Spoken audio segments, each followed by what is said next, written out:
Right, team of the season. Goalkeeper, Nick Pope. Nick Pope had a fantastic season for Burnley. He, in my opinion, should be the England number one now. You know, I could have easily put Edison there, the whole Golden Glove thing, but Pope was up there with him right until the end of the season. He has probably a much weaker team with Burnley in front of him, but he made so many saves, great shot stopper, big and imposing in the goals, and like I said, he should be number one. Nail down that goalkeeper for me in my team. Right back, Trent Alexander-Arnold. Trent had a fantastic season. He had the Young Player of the Year award quite recently awarded to him. He had so many assists, it's ridiculous. I think his future in the game is definitely going to be a midfielder.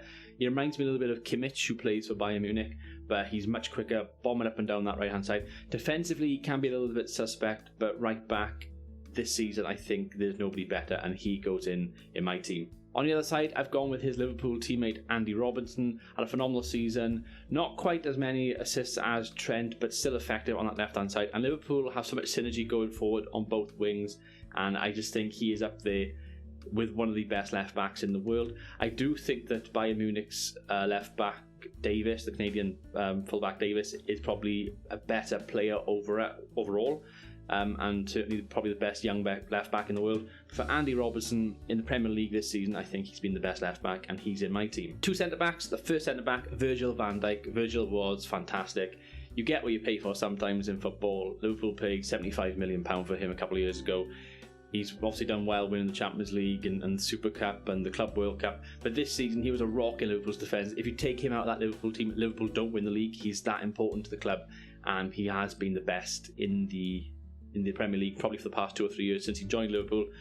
He's in my team without doubt. Now for my next centre-back, it's a little bit more challenging because there are quite a few players who've just missed out here, but I'll get into them later on in the video in the honourable mentions section, and also my substitutes as well. But I've actually gone for Son Heung-min. Son Heung-min had a great season for Leicester. Unfortunately, they just missed out on the Champions League. But a club like Leicester to finish 5th and just missed out on the final day says a lot about how much of a good season they actually had. And Son Heung-min was a big reason for that. Johnny Evans also had a fantastic season for them as well. But I think Son Heung-min, for a new player coming into the league in his first season and having a great spell, with the partnership with Johnny Evans, was fantastic, and I've gone with him as my second choice centre-back in this team. So I've gone with 3 midfielders. The first one is Kevin De Bruyne, of course. Kevin De Bruyne was fantastic. He was the standout player last season outside of Liverpool, and I think if Man City had a bit more about them, a bit more consistency, they would have been much nearer to Liverpool in the title race. But the reason why they did so well, finishing second, largely down to Kevin De Bruyne, and they could go on to win the Champions League, and I'm imagining he's probably going to have a big say. He's got some phenomenal goals. His assist and goal record was second to none, and you look at players like, you look at teams like Barcelona and Real Madrid who are crying out for a dominant midfielder. Barcelona got an aging team. Real Madrid have got people like Toni Kroos and Modric who are coming to the end, who need these newer, younger players to come in, these superstars. Clubs like them are going to be after Kevin De Bruyne. Man City got to make sure they keep hold of him and go on to bigger and better things like the Champions League. My next midfielder is the player who got voted Player of the Year, the captain of Liverpool, Jordan Henderson. His best season ever in a Liverpool shirt. When he got injured post-lockdown, you could see how that affected Liverpool. The fact that a player like Jordan Henderson coming out of the team, who doesn't get, he's not a superstar, he doesn't get all the plaudits that the other players like Salah and Mane get, and Van Dijk. But you take him out of that team, and Liverpool's midfield just crumbled, and we're getting overrun by teams, and we're struggling creatively. Whereas, they can go without Salah for a few games, or they can go without Firmino for a few games, but they took Henderson out. He's like the glue that holds it all together.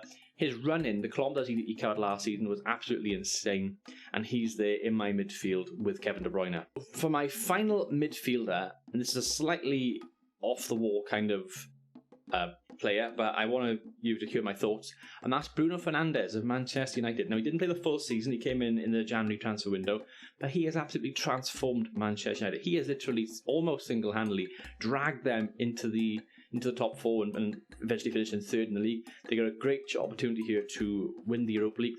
As of me record this video, they are in the semi-final of the Europa League, so they got a good chance there. He looks to be the big deal, world class, and I don't think apart from Kevin De Bruyne and Henderson, there's been no other midfielder in my opinion that's had a bigger impact in the Premier League this season than Bruno Fernandez, so he gets in my three-man midfield. So I've got three forwards. First of all, it's Jaime Vardy, or as the Brazilians would call him, James Vardinho. He was top scorer for a player who used to play for, what was it, Stockport Steelers or whatever it was in the English non-league a few years ago, to get to Leicester, to win the league with Leicester a few years ago, to play in Europe with Leicester, and to just miss out on Europe again, but still go on to become the top scorer in the Premier League, says it all. I mean, he's retired from England, and you do sort of think yourself, could he, he can still do a job and be in the squads and have an impact. He's a very fast, quick player. He plays on the shoulder. Surely for England, you could bring him on for the last 20 minutes or so in games when you're struggling, and he could stretch opposition. So I think if I was Gareth Southgate, I'd be on the phone to him and ask him to come back for maybe for the next tournament, because he certainly has something to offer, in my opinion, for England. He's certainly got one more tournament in him. And you think of players like Harry Kane with his sort of injury prone and stuff, he is more than capable of coming into that England team. So it is a bit baffling, but he's doing what a lot of pros do and prolonging their career by calling it a day on international football. The fact he even becoming an international, has played in the Euros before, when only a few years ago he was playing non-league, is insane. But for this season, he was top scorer. I have to include him on that basis that he was top scorer. But he had a phenomenal season with Leicester, and it's almost a shame that he didn't go to a bigger club. Not to be disrespectful to Leicester, but you look at teams like Arsenal, who over the years have struggled, especially a few years ago and stuff, and they look like they were rumoured to be interested in him, but they never actually went in for him. It's quite baffling, but yeah, phenomenal in my team this season, easily. So for my second forward, I've gone with Danny Ings. He is probably the most improved player. If I did a list of the most improved players, he'd be top of it. He was phenomenal. To go from being a Liverpool reject a few years ago, not being in Klopp's plans at all, being loaned out and then eventually sold, to go to Southampton. And you think of Southampton getting humiliated by Leicester earlier in the season, to bounce back, but not only bounce back, but to actually succeed and do well in the league and score so many goals, only just missing out on the golden boot to Jaime Vardy, says it all. Danny Ings, pick a bounce, and you had a fantastic season. You should be in the conversation for the Euros next year. Euro 2020, obviously being in 2021. He should be in the conversation now, as far as I'm concerned. There's going to be clubs looking at him, I would have thought, for the scoring ratio that he had, and he had a good season where he wasn't really injured that much, so that goes in his favour, because he did have some terrible injury problems when he was at Liverpool. But Danny Ings and Jaime Vardy are two of my front three. And for my final player in the front three, and there are so many to pick from, it is difficult, I've actually gone with Mohamed Salah. Now I know you're thinking, Liverpool, blah, blah. They won the league. Liverpool won the league. Salah was up there as Liverpool's top scorer. You take the goals he scored out of the team, then Liverpool perhaps don't win the league. A little bit like what I said about taking Henderson out of the team or taking Van Dyke. These players were so important for Liverpool winning their first league title in the first 30 years that, of course, there are going to be quite a lot of Liverpool players in a team of the season. I think that's to be expected, to be honest with you. Salah was phenomenal. Mane was phenomenal. Firmino was phenomenal. They all played their part. Now, I couldn't really decide, to be honest, between Mane and Salah. It was difficult. They're the two stand-up forwards for me. But I went with Mohamed Salah purely on the basis that he scored a few more goals. That's the reason I went for him. Firmino could have got in if he had scored a lot more goals, but his goals per game ratio wasn't that good. He did sneak a goal in the final game against Chelsea at home, his first goal at home this season, which is quite shocking. And Mane again had a fantastic season and is certainly a player in the conversation for player of the season, like many other Liverpool players were. But I've given it to Mohamed Salah, completing my front three, and there's my team of the season. However, I do have some substitutes, and I also have some honourable mentions. So we're now going to move on to the substitutes. So my first substitute and goalkeeper is Alisson, Premier League winning goalkeeper. Again, great for Liverpool. He just missed out on my team because I thought Nick Pope was a better individual goalkeeper. But you take Alisson out that Liverpool team in goals, he's the reason why they're challenging now. They had a big goalkeeper problem a few years ago. They brought Alisson in, and since they brought him in, they've won 4 trophies with him in goals. It says it all, doesn't it? But Premier League this season, he was great again. He does make the odd mistake here and there, like every goalkeeper does, but it's how you recover and get that consistency going again. And he was very consistent this season, so he gets in on the bench in my team. I've gone with Dunk of Brighton as a defender on my bench. Brighton had a good season. They had a very good season. What they finished, was it 15th, 16th, something like that? They pulled away from the relegation zone. They did really well. And I think Maupay and Dunk, their two standout players, were really good. And any one of them out of their team, and they go down in my opinion.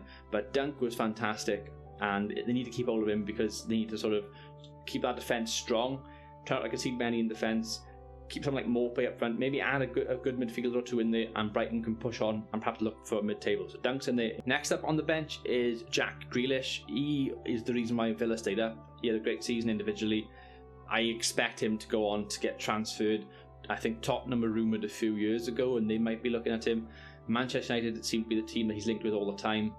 I think for him now, if he's going to ever make a big move and try and push into the England team and get to that sort of next level, he needs to now move away from Aston Villa, which is a shame for Villa because he's a Villa fan and captain, but that's what football's like now. If you want to try and get to that next level, you're going to have to move and go up there. But again, individually, he had a great season, so he makes it on the bench for me. So I mentioned him earlier, Sadio Mane. He just missed out with Salah in my opinion, so I've put Mane on the bench as well. It wasn't much between either of them, but I think bench is certainly justifiable by putting him there. And then the final player on my bench is Raheem Sterling, who was fantastic for Man City. And it's almost criminal that I hardly got any Man City players in this squad at all. But Sterling was one of the standout players for them, and he certainly deserves to be on my substitutes bench. But now we're going to move on to the honourable mentions, and there's a few players for each position. So we're going to start off with the goalkeeper, and we have Dean Henderson and Ederson. Both goalkeepers are fantastic. Ederson, again, being a strong competitor, and he still could end the season being a Champions League winner with Man City. So let's just keep that in mind. But of course, I'm basing this mainly on the Premier League. But Ederson had a great season again. And Dean Henderson, I mean, there's a talk with David De Gea at the moment about him not being consistent, not being the player he was a few years ago. Dean Henderson, of course, being a Manchester United player but on loan at Sheffield United. But Dean Henderson looks the big deal. And if I was Manchester United manager, I'd be going, right, cut my losses, get rid of De Gea. While he's still got some value, get some value for money and sell him, make some money, bring Dean Henderson in, make him your number one, give him the gloves and tell him to go for it because he looks good. In my sort of team back here, he doesn't quite get in, but certainly deserving of an honourable mention. So next up we have the defenders. So I've got Ricardo Pereira, again great for Leicester at fullback. I've got Johnny Evans and Harry Maguire. Both of them had great seasons for Leicester and Manchester United. Consistency with Maguire and still like that, the jury's out. Big money was obviously spent on him, but Manchester United got top three. That you still have to remember, they got top three. They did well enough there, and they've still got a chance to win a European trophy with the Europa League. And Harry Maguire has been a difference maker, in my opinion, from where they were 12 months ago. So Harry Maguire gets in as an honourable mention. And finally, Ender Stevens. Again, Sheffield United had a fantastic season. I mentioned Dean Henderson. Ender Stevens was a fantastic fullback. And if I was a club with a bit of an issue at fullback, I'd be looking at Ender Stevens and thinking I could get a good player there for probably decent money. So he gets in as an honourable mention as well. So for midfielders next, I have Rodri of Manchester City. He had a great season as well. Sort of goes under the radar, not as silky smooth as some of the other Manchester City players, but I think he was deserving of certainly an honourable mention in this list. We've got Nandidi of Leicester. Again, Leicester had a fantastic season. They finished 5th. Just missing out on top 4, unfortunately, on the final day. But Nandidi had a great, solid season as well. Obviously playing the Kante role, which Kante, he's a very hard player to replace, but Nandidi did a good job this season. I've also kind of cheated by here. I've got Mason Mount, who's more of an attacking player, but I've classed him as a midfielder because he sort of plays in that in between kind of in between the lines of midfield and attack. Mason Mount, he was at Derby last year, great with Frank Lampard at Derby. Lampard's given him a chance now at Chelsea, being the Chelsea manager, and he's just ran with it. And now we're looking at Mason Mount as a player who could potentially start for England or certainly be in an England squad now for next summer's European Championship. So Mason Mount, great season for him. I've also gone for James Madison. Again, the Leicester team going throughout this video here. James Madison, fantastic season for Leicester again. Just misses out on my substitutes bench and my team of the season, but a great season again nonetheless. And finally, we've got the forward line. Aubameyang, he was the 3rd top scorer. Arsenal won the cup in the end. Aubameyang had a fantastic FA Cup final. He gets in my honourable mentions. Unlucky to miss out on the bench or even the team of the season. If you wanted to go on the top 3 goal scorers, I could have just picked the top 3 goal scorers there and you would have been in. But obviously, I'm trying to judge it and rationalise it on different bases and stuff. But Aubameyang certainly deserving of an honourable mention. We've got Bobby Firmino, again, a lot of the stuff he does for the Liverpool team, he plays that sort of false 9 role, and it's the off-the-ball stuff with him a lot of the time, creating that space, bringing people in, that sort of thing. He's not prolific as a goal scorer. That's probably why he doesn't get it on the bench or in the team of the season. If he was very prolific as a goal scorer, like his compatriots in Mane and Salah, then he would be in quite easily. But it's the other side of the game that he does, the dirtier side of the game. You don't get the plaudits, but he's a bit of an unsung hero at times. Doesn't get the praise he always deserves. but he's certainly deserving of honourable mention. He's a centre forward for a Premier League winning team. You know, that I just have to say that sentence, so he's definitely deserving of an honourable mention. Marcus Rashford had a fantastic season at Man United. If he keeps developing the way he's going at the moment, then he could end up being like the next sort of Wayne Rooney or something, but he needs to keep that consistency. He's a great free kick taker, got pace. A little bit of composure is what he's sort of lacking at times, I think. He sort of swipes and slashes at things when if he worked on his finishing a bit more stuff, I think he'd be a much better player. But, you know, he was one of the bright sparks in a otherwise average kind of season for the most part for Manchester United. They were chasing all the way until sort of post-lockdown when they had a much better form. Certainly once Bruno Fernandez came in and they started to create a lot more. When they started to create a lot more, Rashford looked a much better player, so he's again deserving of an honourable mention. And finally, I've gone with Christian Pulisic. He had a great end of the season for Chelsea.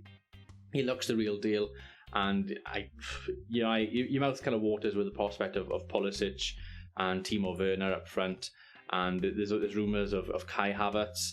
Chelsea are going to have a really interesting forward line next year. But Pulisic, just we're talking about him, he had a great season for Chelsea. He scored in the FA Cup final. Of course, Chelsea went on to lose that to Arsenal. But he was certainly a bright spot and quite consistent throughout. So again, deserving of an honourable mention. Anyway, guys, this has been my team of the season, my 1 to 11, and then my subs bench, and then my honourable mentions. I hope you enjoyed this video. You're probably not going to agree with all my choices. I doubt anybody will. But please let me know in the comment section below what your team of the season is. Your 1 to 11. You can pick any formation you want to. Just put it goalkeeper, right back, left back, etc. Let me know what you would pick for your 1 to 11 team of the season. And put some reasons why as well, because it's interesting and brings up a nice debate. And if you like this kind of video, then first of all, that's awesome. Drop a like and subscribe if you enjoy this sort of thing. And give me some ideas and suggestions for more football-related content. I've been Dragonheart. Thanks for watching. Until next time, goodbye.